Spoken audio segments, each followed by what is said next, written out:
ओम शांति। आज 24 जनवरी 2024 के बाबा के अनमोल मधुर महावाक्य सुनेंगे। आज की मुरली में बाबा ने हम बच्चों को आत्मा का पाठ पढ़ाया है, आत्म अभिमानी बनने की प्रेरणा दी है ताकि हम कर्मेंद्रिय जीत सहज बन सके। बाबा कहे तुम बच्चों को अपने कर्मेंद्रिय को चलायमान नहीं होने देना है और उसके लिए जितना जितना आत्म अभिमानी बनते जाएंगे, देही अभिमानी बनते जाएंगे, उतना ही कर्मेंद्रिय जीत सहज बन सकते हैं। साथ ही साथ बाबा कहे ये देह अभिमान ही है जो अनेक बुरे ख्यालातों को भी मन के अंदर ले आता है। अब तुम बच्चों को देह अभिमान को संपूर्ण रीति से जीतना है ताकि ये विकारी ख्यालात, बुरे ख्यालात मन के अंदर उभर न सके।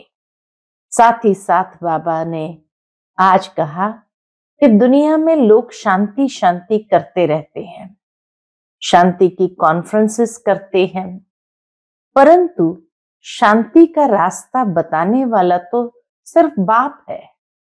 मनुष्य शांति का रास्ता कैसे बता सकता है?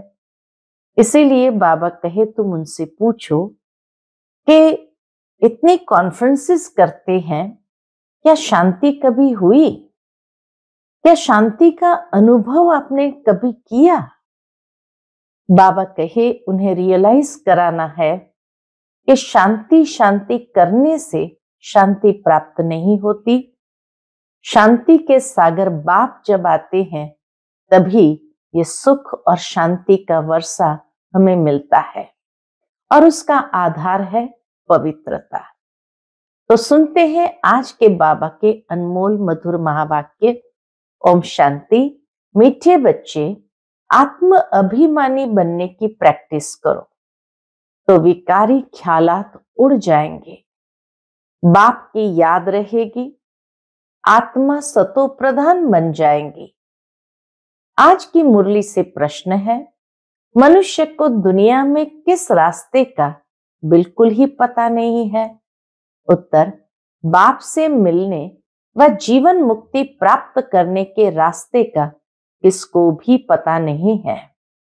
सिर्फ शांति शांति करते रहते हैं, कॉन्फ्रेंस करते रहते, जानते नहीं कि विश्व में शांति कब थी और कैसे हुई। तुम पूछ सकते हो कि आपने विश्व में शांति देखी है? शांति कैसे होती है? विश्व में शांति तो बाप द्वारा स्थापन हो रही है, तुम आकर समझो। ओम शांति। रूहानी बाप बैठ रूहानी बच्चों को समझाते हैं। पहले पहले तो ये दृष्टि पक्की करो कि हम आत्मा है।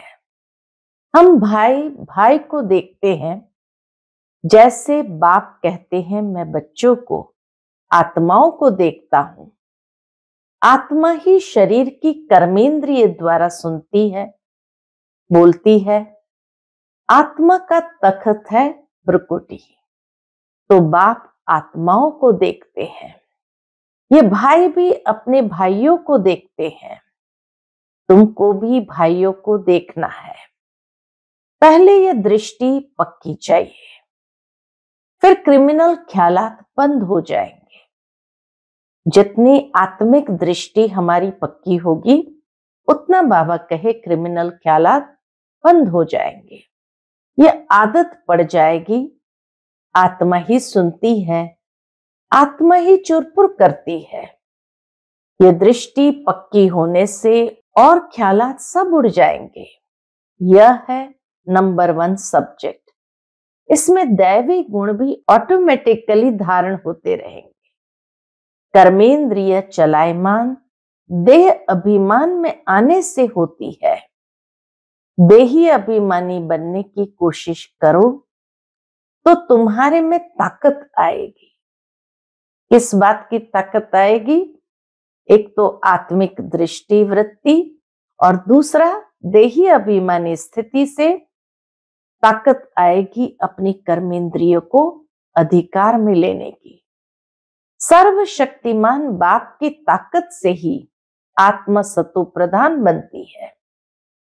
बाप तो है ही सतो प्रधान, तो पहले पहले यह दृष्टि पक्की हो तब समझे कि हम आत्म अभिमानी है।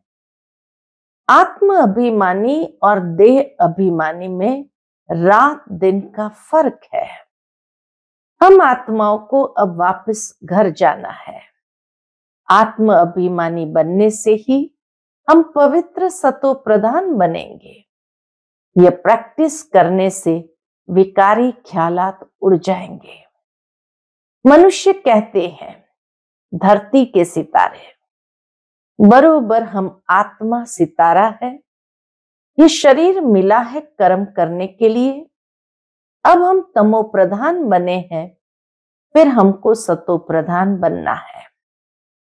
बाप को आना भी पुरुषोत्तम संगम युग पर है। ऐसे कभी नहीं कहेंगे कि क्राइस्ट के शरीर में आते हैं, वह आते ही रजो प्रधान में है। क्राइस्ट तो आता है रजो प्रधान में। कोई बुद्ध व क्राइस्ट के तन में भगवान आए, यह तो हो न सके। वह आते ही एक बार है और आते हैं पुरानी दुनिया में नई दुनिया स्थापन करने। परमात्मा आते एक बार पुरानी दुनिया में और नई दुनिया की स्थापना करने। तमो प्रधान दुनिया को बदल सतो प्रधान बनाने वह जरूर संगम पर आएंगे, और कोई समय पर वह आ न सके, सिर्फ संगम युग पर आएंगे। उनको आकर नई दुनिया स्थापन करनी है। उनको कहा ही जाता है हेवनली गॉड फादर। ड्रामानुसार संगम का भी नाम है। श्री कृष्ण को तो बाप व पतित पावन नहीं कहेंगे। उनकी महिमा बिल्कुल अलग है। बाबा समझाते रहते हैं, पहले पहले कोई को एम ऑब्जेक्ट समझाओ कि इस पढ़ाई का एम ऑब्जेक्ट क्या है। भारत में लक्ष्मी नारायण का राज्य था, तो एक धर्म एक राज्य था। आदि सनातन देवी देवता धर्म था, एक ही अद्वैत धर्म था। हेवन स्थापन करना तो बाप का ही काम है। कैसे करते हैं वह भी क्लियर है। संगम पर ही बाप आकर समझाते हैं कि देह के सब धर्म छोड़ अपने को आत्मा समझो। लक्ष्मी नारायण के चित्र पर ही सारी समझानी देनी है। शिव बाबा का चित्र भी है। महिमा वाला चित्र बहुत अच्छा बना हुआ है। यह है ही नर से नारायण बनने की सत्य कथा। राधे कृष्ण की कथा नहीं कहते हैं, सत्य नारायण की कथा। तुमको नर से नारायण बनाते हैं। पहले तो छोटा बच्चा होगा। छोटे बच्चे को नर नहीं कहा जाता है। नर नारायण, नारी लक्ष्मी कहा जाता है। तुम बच्चों को इस चित्र पर ही समझाना है। सन्यासी तो आदि सनातन देवी देवता धर्म की स्थापना कर न सके। शंकराचार्य तो आते ही है रजो प्रधान के समय, वह राजयोग सिखा न सके। बाप आते हैं संगम पर, कहते हैं बहुत जन्म के अंत के भी अंत में मैं प्रवेश करता हूं। ऊपर त्रिमूर्ति भी है। ब्रह्मा योग में बैठा है। शंकर की तो बात ही अलग है। बैल पर सवारी हो न सके। बाप को तो यहां आकर समझाना है। विनाश भी यहां ही होता है। लोग कहते हैं विश्व में शांति हो, वह तो होने वाली है, तब बुद्धि में आता है। विश्व में शांति की चाहना तभी उत्पन्न होती है जब प्रैक्टिकल में शांति होने वाली होती है। तो बाबा कहे वह तो होने वाली है, तब बुद्धि में आता है। चित्रों पर तुम अच्छी तरह समझा सकते हो। जो शिव की व देवताओं की भक्ति करते हैं उनको समझाना है। वह जट मानेंगे, बाकी नेचर व साइंस आदि को मानने वालों की बुद्धि में बैठेगा नहीं। दूसरे धर्म वालों की भी बुद्धि में नहीं आएगा। जो कन्वर्ट हुए होंगे वह निकल आएंगे। उनकी क्या फिक्रात करनी है। देवता धर्म वाले व बहुत भक्ति करने वाले अपने धर्म में बहुत पक्के होंगे। वो देवताओं के पुजारियों को समझाओ, बड़े आदमी आएंगे नहीं, समझो बिरला है। इतने मंदिर बनाते हैं, उनके पास ज्ञान सुनने की फुर्सत ही कहाँ है। बाबा कहे उनके पास ज्ञान सुनने की फुर्सत ही कहाँ है। सारा दिन बुद्धि धंधे में लगी रहती है। पैसे बहुत मिलते हैं तो समझते हैं मंदिर बनाने से धन मिलता है। यह देवताओं की कृपा है। तुम्हारे पास कोई आए तो लक्ष्मी नारायण का चित्र उन्हें दिखाओ। बोलो तुम विश्व में शांति चाहते हो, तो विश्व में शांति का राज्य इस दुनिया में था। फलानी तारीख से फलानी तारीख तक सूर्यवंशी राजधानी में बहुत शांति थी। फिर 2 कला कम हो जाती है। इस चित्र पर ही सारा मदार है। अब तुम विश्व में शांति चाहते हो, कहां चलेंगे? विश्व में शांति चाहते हो, बाबा कहे कहां चलेंगे? घर को तो जानते ही नहीं है। हम आत्मा शांत स्वरूप है, ये मालूम ही नहीं कि आत्मा का स्वधर्म ही शांति है। मूल वतन में रहते हैं, वही शांति धाम है, वह इस दुनिया में नहीं है। शांति धाम इस दुनिया में नहीं है। उनको कहा जाता है निराकारी दुनिया। बाकी विश्व इसको ही कहा जाता है। विश्व में शांति नई दुनिया में होगी। विश्व के मालिक यह बैठे हैं। गरीब इन बातों को अच्छी रीति समझते हैं। कोई कहते हैं ये रास्ता बहुत अच्छा है। हम रास्ता ढूंढते थे, रास्ते का मालूम ही नहीं तो ढूंढेंगे क्या? बाबा कहे कोई कहते हैं ये रास्ता बहुत अच्छा है ज्ञान योग का, हम ढूंढते थे। तो बाबा कहे जब रास्ते का मालूम ही नहीं तो ढूंढेंगे क्या? ऐसा कोई नहीं जिसको बाप और जीवन मुक्ति के रास्ते का पता हो। शांति शांति कहते रहते हैं, परंतु शांति कब थी, कैसे हुई, इसको भी पता नहीं है। कितनी कॉन्फ्रेंस आदि करते हैं, उनसे पूछना चाहिए तुमने कभी विश्व में शांति देखी है कि विश्व में शांति कैसे होती है? तुम प्रजा आपस में क्यों मूंझते हो, कॉन्फ्रेंस करते रहते हो? जवाब कहां से मिलता नहीं। इस बात का बाबा कहे जवाब कहां से भी मिलता नहीं। विश्व में शांति तो अब बाप द्वारा स्थापन हो रही है। तुम कहते हो क्राइस्ट से 3000 वर्ष पहले हेवन था, तो वहां ही शांति थी। अगर वहां भी अशांति होती तो बाकी शांति कहां से मिलेगी? अच्छी तरह से समझाना है। इस समय तो तुमको इतना समय बात करने नहीं देते, क्योंकि अभी उनके सुनने का समय नहीं आया है। सुनने का भी सौभाग्य चाहिए, अच्छी बातें सुनने का भी सौभाग्य चाहिए। तुम पद्मा पदम भाग्यशाली बच्चे ही बाप से सुनने के हकदार बनते हो। बाप बिगर और कोई सुना न सके। बाप तुम बच्चों को ही सुनाते हैं। क्या सुनाते हैं? यह है ही रावण राज्य, तो यहां शांति कैसे हो सकती? रावण राज्य में सब पतित है, पुकारते हैं कि हमको पावन बनाओ। पावन दुनिया तो इन लक्ष्मी नारायण की थी। राम राज्य और रावण राज्य में कितना फर्क है। सूर्यवंशी चंद्रवंशी फिर होते हैं रावण वंशी। इस समय है कलयुग, रावण संप्रदाय। बड़े बड़े लोग भी एक दो को घुर घुर करते रहते हैं। इतना उनके अंदर अभिमान है, बहुत अहंकार है कि मैं फलाना हूं। तो इस लक्ष्मी नारायण के चित्र पर समझाना बहुत सहज है। बोलो, इनके राज्य में ही विश्व में शांति थी, कोई और धर्म नहीं था। विश्व में शांति सो तो यहां ही होती है। तो मुख्य ये चित्र है, बाबा के चित्र मुख्य है।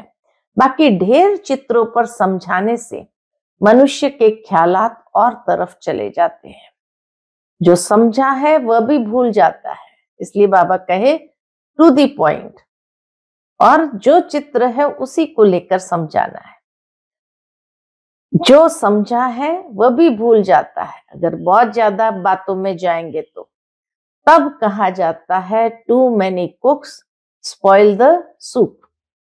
दुनिया में ये कहावत है, बहुत ज्यादा अगर बावर्ची इकट्ठे हो गए तो सारा खाना ही बिगाड़ देंगे। तो too many cooks spoil the soup. बहुत चित्र होते हैं और हंसी कुड़ी के मॉडल अथवा डायलॉग आदि होते हैं, तो मूल बात बुद्धि से निकल जाती है।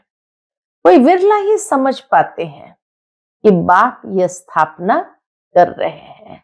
हमें समझाना है स्थापना कैसे होती है और महाविनाश कैसे, परिवर्तन कैसे होता है। 84 जन्म भी इसके लिए ही है। दिखाएंगे जरूर एक का, सबको कैसे रखेंगे।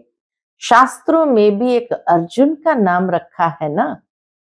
स्कूल में मास्टर एक को थोड़ी पढ़ाएंगे, तो यह भी स्कूल है, इसलिए एग्जाम्पल एक का दिया जाता, बाकी अप्लाई वो सबके लिए है। यह तुम्हारे बैज भी बहुत काम कर सकते हैं, यह सबसे अच्छा है। पहले शिव बाबा के चित्र के सामने लाना चाहिए और फिर लक्ष्मी नारायण के चित्र के आगे। तुम शांति मांगते हो, वह कल्प कल्प बाप द्वारा ही स्थापन होती है। तुम इस चक्र को जान गए हो। पहले तुम भी तुच्छ बुद्धि थे, अब बाप स्वच्छ बुद्धि बनाते हैं। लिखना चाहिए, सिवाय परमपिता परमात्मा के कोई भी किसकी सदगति कर नहीं सकते, विश्व में शांति कर नहीं सकते। बाप ही सब कुछ कर रहे हैं, याद भी उनको ही करते हैं। मुख्य चित्र ये दोनों है। कौन से दोनों है? एक तो शिव बाबा का, दूसरा लक्ष्मी नारायण का। तो बाबा के मुख्य चित्र ये दोनों है। इससे हिलना नहीं चाहिए जब तक पूरा न समझे। ये नहीं समझा तो कुछ नहीं समझा, टाइम वेस्ट हो जाता है। देखो, बुद्धि में नहीं बैठता तो चला देना चाहिए, आगे कर देना चाहिए। इसमें समझाने वाले बहुत अच्छे चाहिए, परख शक्ति अच्छी होनी चाहिए। अगर माता हो तो बहुत अच्छा, इसमें कोई नाराज नहीं होगा। ये तो सब जानते हैं कि कौन कौन समझाने में तीखे हैं। मोहिनी है, मनोहर है, गीता है, बहुत अच्छे अच्छे बच्चे हैं बाबा के पास, बहुत अच्छे अच्छे बच्चे हैं। तो पहले लक्ष्मी नारायण के चित्र पर एकदम पक्का कराना चाहिए। बोलो, इन बातों को अच्छी रीति समझो, तब शांति की दुनिया में जा सकेंगे। मुक्ति जीवन मुक्ति दोनों ही मिल जाएगी। मुक्ति में तो सब जाएंगे और फिर आएंगे नंबरवार पाठ बजाने। समझाना भी भपके से है। बाबा कहे कोई भी पॉइंट समझाओ तो भपके से समझाओ। नंबर 1 ये चित्र है, भपके से समझाना माना वो नशे से समझाना चाहिए। विश्व में शांति के मालिक यही थे, लक्ष्मी नारायण। ये बातें समझदार की बुद्धि में बैठती है। बल अच्छा अच्छा कहते हैं, पाँव में गिरते हैं, परंतु बाप को थोड़ी जाना। उनको भी माया छोड़ती नहीं है। बाप जो इतना ऊंच बनाते हैं, उनको तो कितना याद करना चाहिए। इसलिए बाप कहते हैं, मुझे याद करो तो तुम्हारे पाप कट जाएंगे, सतो प्रधान बन जाएंगे। यहां अंदर आने से खुशी के रोमांच खड़े हो जाने चाहिए। बाबा कहे जैसे ही अंदर प्रवेश करते कि खुशी में रोमांच खड़े हो जाने चाहिए। मैं ये बनता हूं। सामने लक्ष्मी नारायण का ट्रांसलेट था, उसको देखकर बाबा को इतनी खुशी होती थी, मैं यह बनता हूं। मैं अंदर हिस्ट्री हॉल में आता हूं और इन लक्ष्मी नारायण को देखता हूं। सामने आज भी वो ट्रांसलेट रखी है।